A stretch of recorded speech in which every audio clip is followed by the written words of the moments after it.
নিকৃষ্ট আইনজীবী যারা আইনজীবীর নামে ব্যবসায় জড়িত।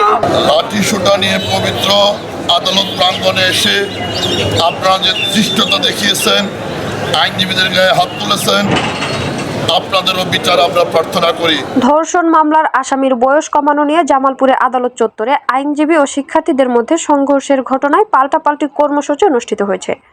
মঙ্গলবার 11 মার্চ সকালে আদালত চত্বরে মানববন্ধন করে জেলা আইনজীবী সমিতি। অপরদিকে বেলা 12টার দিকে আশেক মাহমুদ কলেজ প্রাঙ্গণে মুখে কালো কাপড় বেঁধে বিক্ষোভ করে সাধারণ শিক্ষার্থীরা। এর আগে সোমবার 10 মার্চ জামালপুর জেলা জজ আদালত চত্বরে আইনজীবী ও শিক্ষার্থীদের মধ্যে সংঘর্ষ বাধে। ঘণ্টাব্যাপী মানববন্ধনে জেলা আইনজীবী সমিতির সহসভাপতি অ্যাডভোকেট আব্দুল আউয়ালের সভাপতিত্বে সাধারণ সম্পাদক রিশাদ রিজওয়ান বাবু, সহসভাপতি অ্যাডভোকেট জামিল হাসান তাপস, অ্যাডভোকেট দিদারুল ইসলাম, আইনজীবী সহকারী সমিতির সভাপতি আবু তাহের তারা, সাধারণ সম্পাদক শফিকুল ইসলাম বাবুল সহ আরো অনেকেই বক্তব্য রাখেন। এ সময় বক্তারা বলেন, যদি কেউ ধর্ষণ হয়ে থাকে তার বিচার হচ্ছে, বিচার হবে। লাঠি সোঁটা নিয়ে পবিত্র আদালত প্রাঙ্গণে এসে আপনারা যে ধৃষ্টতা দেখিয়েছেন, আইনজীবীদের গায়ে হাত তুলেছেন, আপনাদেরও বিচার আমরা প্রার্থনা করি সরকারের কাছে। বৈষম্য বিরোধী ছাত্র আন্দোলনের একাংশ নামীয় ছেলেপেলেরা এসে খুব আঙ্গিনায় অস্ত্র নিয়ে 1 ঘন্টার অধিককাল অবস্থান করে উনাদের কি যে কথা ছিল তাহা প্রকাশ করে নাই।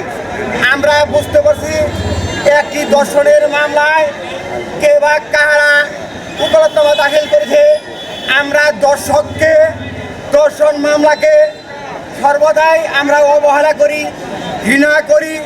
আমরা ধর্ষণ এবং ধর্ষকের বিপক্ষে, কিন্তু ওনারা যেভাবে অবস্থান করেছে লাঠিসোঁটা নিয়ে এবং আক্রমণাত্মকভাবে ওনারা বসেছিল এবং মাইকিং দিয়ে কাউকে ওনারা খুঁজছে ভবিষ্যতে।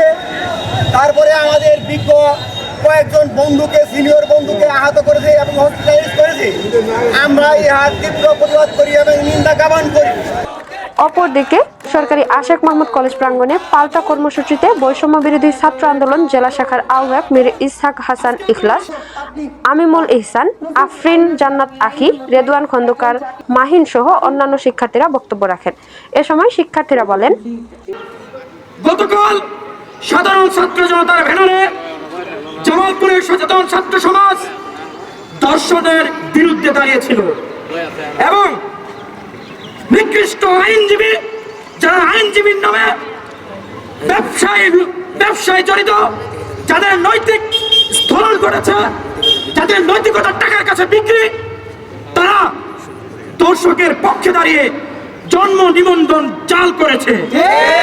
এটাকে আমরা স্বাভাবিক কোনো কিছু দেখছি না। আপনারা জানেন, কোর্ট প্রাঙ্গণে যখন আমাদের ছাত্র জনতারা সেখানে গিয়ে এর জবাবদিহিতা চাইতে যায়, তখন তারা আইনজীবীদের পক্ষ থেকে একটা মব জাস্টিস তৈরি করা হয়।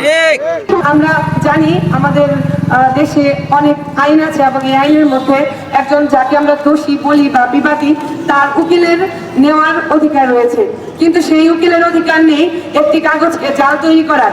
আমরা সেই কাগজ তৈরির বিরুদ্ধে কথা বলতে গেলে আমাদের উপর হামলা করা হয়, আমাদের 2 ভাইকে আটকানো হয় এবং মারধরা করা হয়। 5-6 জনের উপর আমরা আহত হই এবং হাসপাতালে ভর্তি হই এবং পরবর্তীতে আমরা 2 জন মেয়ে তাদের ওখানে ছাড়াতে গেলে আমাদের উপর তারা হুমকি ধমকি করে ধাক্কা দেয়। একটি ধর্ষণ মামলার শুনানিকে কেন্দ্র করে আইনজীবী ও বৈষম্য বিরোধী ছাত্র আন্দোলনের নেতাকর্মীদের মধ্যে সংঘর্ষের ঘটনা ঘটে। ওই ঘটনায় 4 জন আইনজীবী, 1 জন আইনজীবী সহকারী ও 6 জন শিক্ষার্থী আহত হয়। রাফিয়ানুর ঝর্ণা, জামালপুর লাইভ নিউজ ডেস্ক।